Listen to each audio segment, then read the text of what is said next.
The sun dipped low, casting Los Angeles in shades of amber and gold, the light shimmering against the glass walls of a towering penthouse.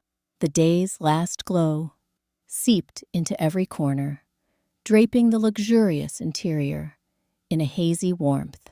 Ethan Walker, CEO of a leading tech corporation, sat at his desk. His eyes were sharp-focused as he scanned through contracts on the screen. Discipline dictated his life, his schedule, his rules, the way he raised his 6-year-old son. Everything was carefully structured, leaving no room for surprises. When it came to hiring a new tutor, his instruction to his assistant had been simple, strict, professional, absolutely disciplined. The doorbell rang. Ethan unlocked the door remotely and went to greet the visitor. He expected a stern figure in a tailored suit, but the moment the door swung open, his chest tightened. Standing there was someone entirely different. Sophie Bennett wore a simple beige linen dress, her blonde hair falling softly over her shoulders, her blue eyes sparkling with life. She smiled with easy warmth and lifted a hand in greeting. "Hello, I'm Sophie Bennett. It's a pleasure to meet you." Ethan's voice was cool, his arms crossing. "You're not the one I hired. Who are you?" Sophie blinked, hesitated for just a beat, then let out a light laugh, as though he'd just made a joke. "Really? Because I'm quite sure I'm the one you hired." Before Ethan could retort, a small voice chimed in. "Will you play with me?" Noah peeked out from behind his father, wide-eyed and hopeful.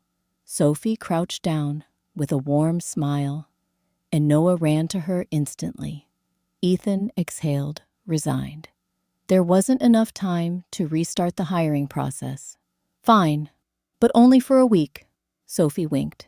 "A week is more than enough to prove myself." Ethan frowned. He loathed spontaneity, loathed anything outside his plan.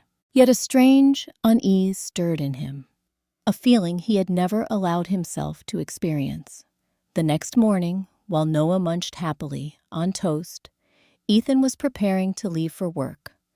But his eyes lingered not on his son, but on Sophie, leaning casually against the counter, hair slightly tousled, a teacup in her hand, as though she belonged there.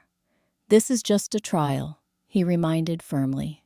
Sophie's smile was calm, unshaken. "I know, and I'm still here, aren't I?" At noon, when Ethan returned home to retrieve a forgotten file, laughter spilled from the study. He opened the door and froze. The room was a playful chaos, colored paper, marker, scissors strewn everywhere. In the middle of it all sat Sophie, on the floor, with Noah, both laughing as they built a fortress from pillows and blankets. Ethan had never seen his son laugh so freely, and he had never felt his own heart stumble so unexpectedly, all because of one stranger. Noah could learn while running, while drawing, even while dancing. His laughter rang out. "Miss Sophie," I finished. Ethan's voice cut sharply through the air. "What kind of studying is this?" The room fell silent. Sophie and Noah both turned toward the door. Ethan stood there, arms crossed, his cold gaze sweeping across the mess. "I asked for discipline." Sophie rose slowly, meeting his eyes head on. "I am teaching Noah, and your son is learning." Ethan's jaw tightened. "I didn't hire you to play games." A stubborn spark flickered in Sophie's eyes. "Do you really believe sitting still in silence is the best way to learn?" Ethan scowled, but Sophie pressed on before he could cut her off. "Children aren't machines. They learn best when they're happy." His voice was steady, unyielding. "That's just theory. Where are the results?" Sophie didn't flinch. She lifted Noah's drawing, then turned to him. "Noah read this word for your dad." Noah nodded, spelling each letter carefully, then excitedly explained why blue meant joy and a heart meant love. Ethan said nothing. He couldn't deny Noah was learning, just not in the way he had envisioned. Yet the rigid part of him resisted acceptance. His gaze shifted back to Sophie, his voice low and firm. 1 week, no more. Sophie smiled mischievously, her eyes gleaming. The same reply as before. A week is enough for me to prove it. He turned away, irritation tightening in his chest. Sophie Bennett was too different, too free-spirited, untouched by his authority. What unsettled him most was how much Noah loved his lessons with her. As he walked down the hall, he heard his son whisper, "Dad doesn't smile much, but I think he needs a fun teacher just like me." His hand clenched around his briefcase. He didn't turn back, but the words followed him all the way through his drive. Saturday morning. The park glowed under soft golden sunlight. Children's laughter rippled in the breeze, mingling with the scent of grass and flowers. Everything felt carefree except Ethan. Arms folded, brow furrowed, he watched Sophie arrange pebbles on the grass. Today, we're going to learn math in a special way. Noah's eyes lit up. How? Miss Sophie. Sophie smiled, placing 3 pebbles down, then adding 2 more. How many altogether? Noah squinted, carefully counted, then shouted with glee, 5. Ethan sighed and shook his head. Learning math in a park. Ridiculous. Sophie didn't look up, only said softly, "You may not believe it, but try being patient." Ethan remained silent, jaw tight. Noah went on, grouping pebbles, slowly, intently.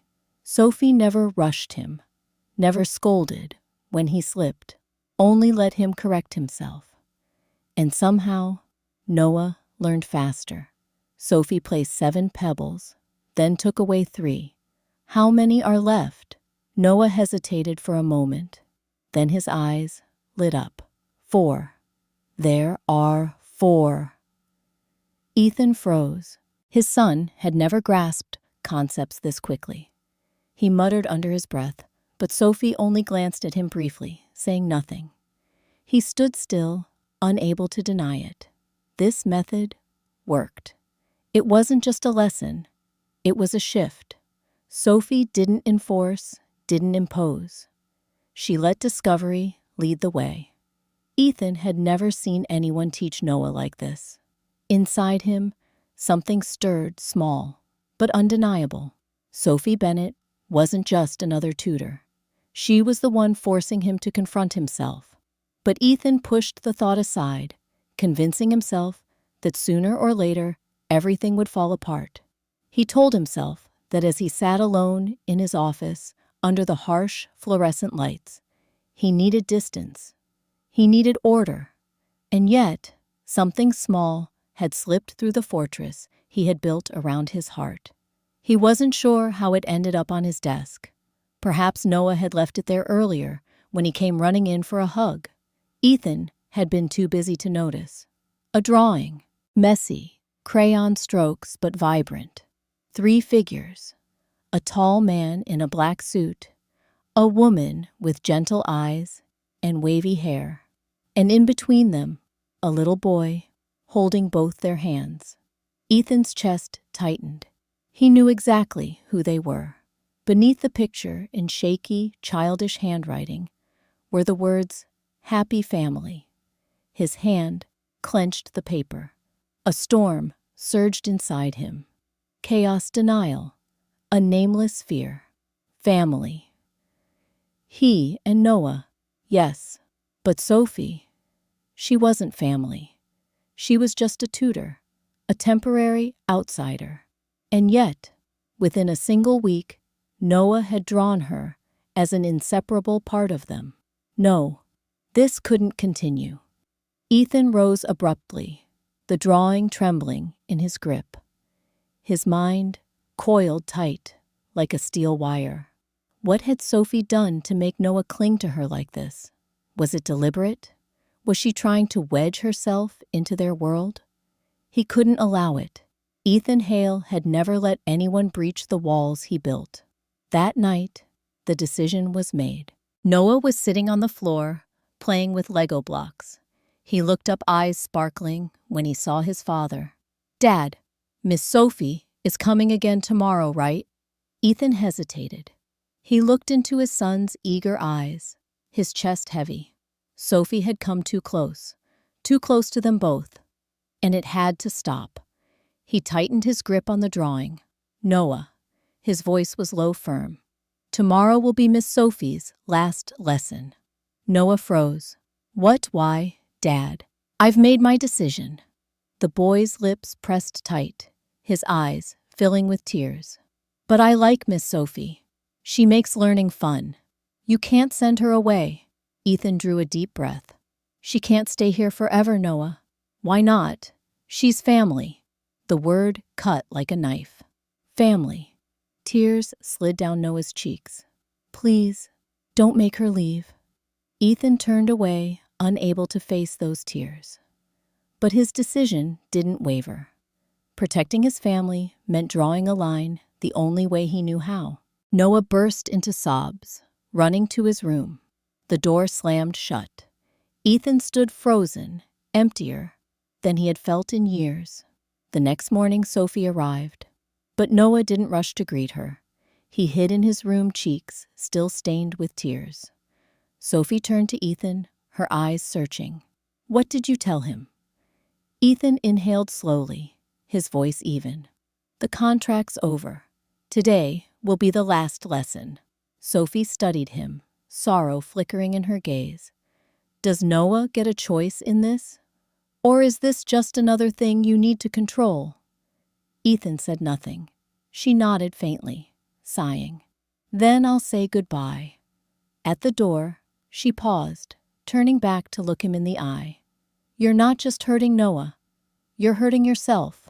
The door closed behind her. For the first time in years, Ethan felt an emptiness he couldn't name. He thought time would erase it, that Noah would forget Sophie, and life would return to its rigid rhythm. But he was wrong. The very next day, Noah grew quiet. No more excited stories about lessons. No more drawings filled with color. Meals sank into heavy silence. Ethan tried to dismiss it, telling himself his son only needed time. But every time he caught Noah, clutching his teddy bear eyes fixed on the window, unease twisted tighter inside him. Until one night, a nightmare shattered everything. 2:14 a.m. The penthouse was still. Ethan rarely slept long, but tonight his rest was fitful. Then came a faint moan, a weak cough. He jolted awake, heart pounding. Rushing to Noah's room, he stopped short at the door. Noah lay curled up, his face flushed with fever. His breathing shallow, his forehead slick with sweat. In his fevered dream, he whispered, "Miss Sophie, Miss Sophie." Ethan's heart clenched. He sank to his knees, his hand pressing to his son's burning forehead. His fingers trembled. What now? The one thing he feared most, losing control, was unfolding before his eyes. A phone call he had never imagined making hovered in his mind. The doorbell rang through the quiet night. A sleepy voice answered, quickly, sharpening with worry. "Ethan, why are you calling so late?" He drew a deep breath, his voice hoarse. "Noah has a fever. He keeps calling your name." There was a pause. Then the rustle of sheets, hurried footsteps on the other end. "I'm coming right now." No hesitation, no questions asked. And in that moment, Ethan realized he had longed to hear those words more than anything. 15 minutes later, Sophie burst in. An oversized sweater, sweatpants, hair tousled from the rush. No one had ever stepped into Ethan's closed-off world with such urgency and sincerity. She didn't spare him a glance. Every ounce of her attention was fixed on Noah. She knelt by the bed, resting her hand on the boy's forehead. Worry etched her face. "Noah, I'm here." Noah's eyelids fluttered, and a weak smile curved his lips. "Miss Sophie, you really came." "I'm not going anywhere," Sophie whispered. Ethan stood frozen in the corner, his gaze drawn to every move she made. Sophie dipped a cloth in cool water, placed it gently on Noah's burning forehead, and hummed a lullaby he had never heard before. Yet Noah recognized it instantly. Within minutes, the boy's breathing steadied, his little face relaxing. Ethan couldn't look away. Sophie stroked Noah's hair, holding his small hand with infinite patience, as though she had belonged there all along. For the first time, Ethan stopped denying it. Sophie wasn't an outsider. She was here for Noah, out of love that asked for nothing in return. And maybe, just maybe, she cared for him too. After that night, everything shifted. Ethan had thought time would make Noah forget Sophie, that life would return to its rigid order. But he had been wrong. Noah grew quieter. No more cheerful chatter, no more notebooks filled with drawings. Meals sank into heavy silence. Ethan told himself it was temporary, but every time he saw his son, clutching his teddy bear, staring out the window, the weight inside him grew heavier. He didn't like the emptiness, didn't like the vacant spot on the sofa where Sophie used to sit, didn't like the sadness in his son's eyes, and most of all, he hated the ache of missing her himself. Ethan had never been good with feelings. He didn't know what to call the thing eating away at him. All he knew was that whenever he picked up his phone, his thumb hovered over Sophie's name, typing and deleting, dialing and hanging up. Even a simple message felt impossible, until one question tore down his defenses. Noah, clutching his teddy bear, shuffled closer, tilting his head, his gaze calm, yet piercing. "Dad, do you love Miss Sophie?" The question fell like a stone into still water, sending ripples surging through his chest. Ethan froze. He had never let himself think of the word love. Or rather, he had run from it. Sophie was just a tutor, a stranger. But was she? He remembered how she made Noah laugh, the patience in her lessons, the warmth she poured into their home, warmth he hadn't known they were missing, and the changes she had sparked in him. Ethan had never feared anything, but now his only fear was opening his heart, placing trust, and losing it all again, like the woman who had once left without looking back. He had convinced himself he and Noah were enough, but Sophie had stepped in, and when she left, the silence had echoed louder than ever. Noah was still waiting for an answer. Ethan gripped his phone, breathing deep. He knew what he had to do. He couldn't let rigidity wound his son, nor could he deny what his own heart yearned for. He pulled Noah close, his voice low but steady. I really need to talk to Miss Sophie." A message was sent. For the first time in his life, his fingers trembled as he pressed send. "Meet me at the park." The reply came faster than he dared hope. "I'll be there." That morning, Noah skipped stones across the lake. Just a few steps away, Sophie stood in a pale blue dress, her curls swaying in the breeze. Simple, gentle, and yet she made Ethan's heart pound as if it had never known rhythm before. After listening to Ethan open up, Sophie sat beside him, a book in her hands, but never once opened.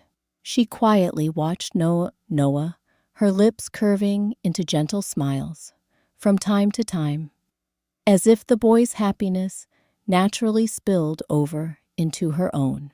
"He's been laughing more than before," Sophie said softly, her voice as light as the breeze. Ethan nodded, his gaze deep. "That's all thanks to you." Before you came, Noah hardly ever wanted to go outside. Sophie turned toward him, her eyes glimmering under the morning light. Children need a sense of safety. Once they feel love, they'll open up on their own. Ethan didn't reply, but his heart thudded heavily. Her words weren't just about Noah. They felt like a quiet reminder, meant for him too. Since losing his wife, he had built walls, refusing to let anyone in. Yet Sophie, with her patience and gentleness, had been dismantling them piece by piece. Suddenly, Noah came running back, clutching Sophie's hand. "Miss Sophie, will you tell me a story tonight too? I only want to hear yours." Sophie laughed, brushing his hair affectionately. "Of course, but only if you promise to go to bed early." Noah nodded eagerly before darting off again, leaving the two adults in a sweet silence. This time, Ethan turned to her without looking away. "Sophie, I'm not good at saying what I feel, but you should know Noah and we need you more than you realize." Sophie froze for a moment. Her eyes flickered, but her lips curved into a tender smile. "I never wanted to replace anyone. I only want to stay by Noah's side so he can be happy." "And what about me?" Ethan asked quietly, his words more of a confession than a question. In that instant, time seemed to slow. Sophie met his gaze, her cheeks faintly flushed beneath the descending glow of sunset. She didn't answer right away. She simply reached for his hand, the lightest of touches, but enough to make Ethan realize that for the first time in years, he had found hope for himself. In the distance, Noah's laughter echoed the perfect soundtrack to the moment.